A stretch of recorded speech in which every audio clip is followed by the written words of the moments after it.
G'day all, Shell Strike here, welcome back to the channel. Today we're diving deep into something truly exciting for fans of historical action-adventure games.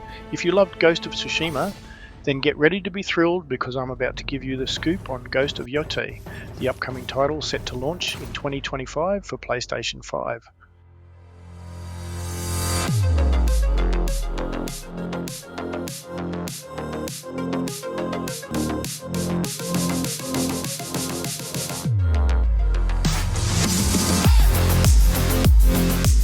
Let's start with the setting.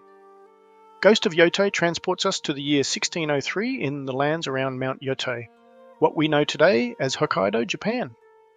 But back then, this region was outside of Japan's rule, untouched and wild. Imagine sprawling grasslands, snowy tundras, and hidden dangers. This isn't just a sequel, it's a fresh start in a new landscape, introducing us to a new protagonist, Atsu. Atsu isn't just any character, she's a female warrior adopting the persona of the Ghost.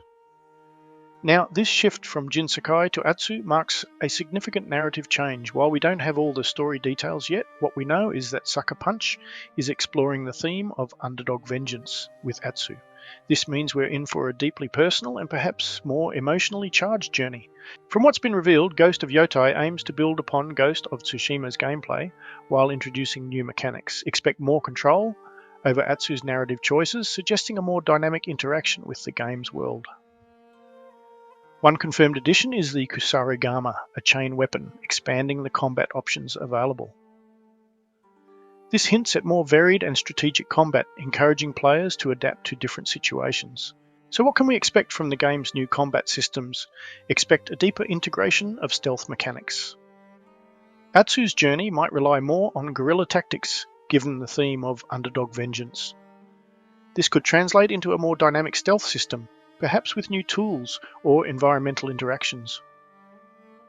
Considering the setting around Mount Yōtei, weather, time of day, and terrain like snow, forest, or open plains could play a crucial role in combat.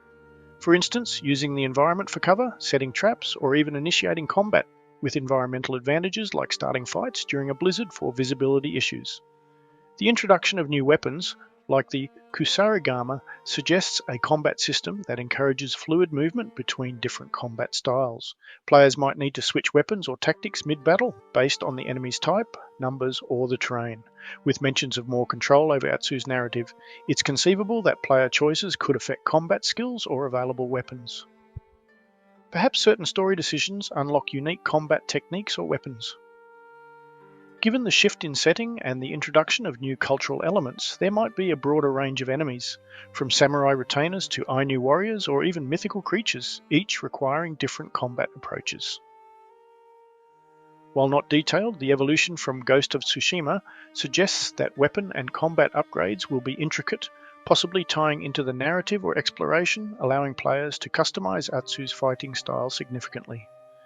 From the information available and general game development trends, the game seems poised to expand on the combat mechanics of its predecessor by introducing new weapons, deeper integration of the environment into combat, and potentially more narrative-driven combat choices.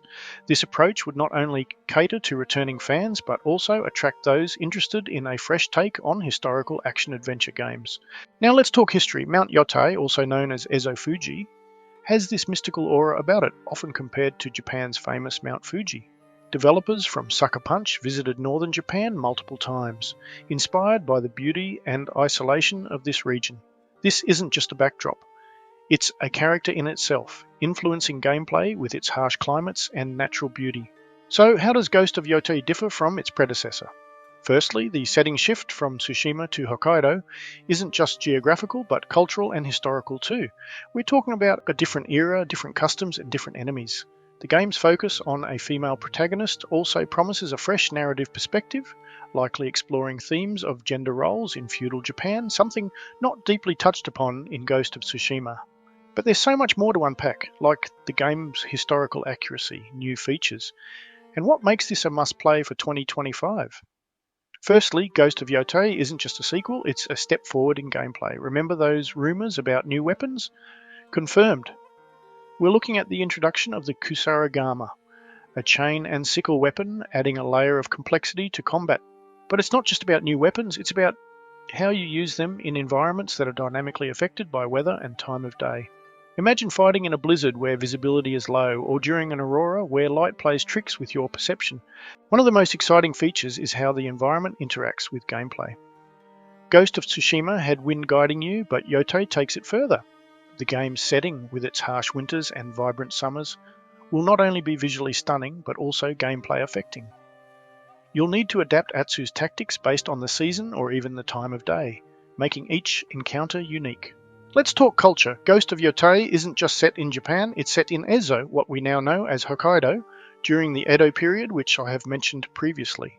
This means we're diving deep into Ainu culture, a people historically distinct from the Yamato Japanese. Expect folklore, rituals, and even music to play a significant role in the narrative, offering a fresh perspective on what Japan was like outside the samurai-centric history we often see. Now, how does this differ from Ghost of Tsushima? While Tsushima was about reclaiming honor with a backdrop of samurai tradition, Yōtei feels like it's exploring themes of survival, identity, and perhaps the birth of myths in a land untouched by civilization. The choice of a female protagonist like Atsu opens up new narratives around power, leadership, and what it means to be a ghost in a land of spirits and untamed nature. As we wrap up, my excitement for Ghost of Yōtei is through the roof. It's not just a sequel, but a testament to how video games can evolve, telling new stories in ways we haven't seen before. The promise of deeper narrative choices, a richer world, and gameplay mechanics that make you feel the weight of the environment. It's all setting up for what could be one of 2025's standout titles. So, are you ready to explore the lands around Mount Yōtei? Let me know your thoughts in the comments below. If you're pumped for Ghost of Yōtei like I am, hit that subscribe button for more updates, and let's embark on this journey together when it launches in 2025. Until next time, keep your blades sharp and your spirits high. To take this video out, enjoy some classic Ghost of Tsushima combat gameplay.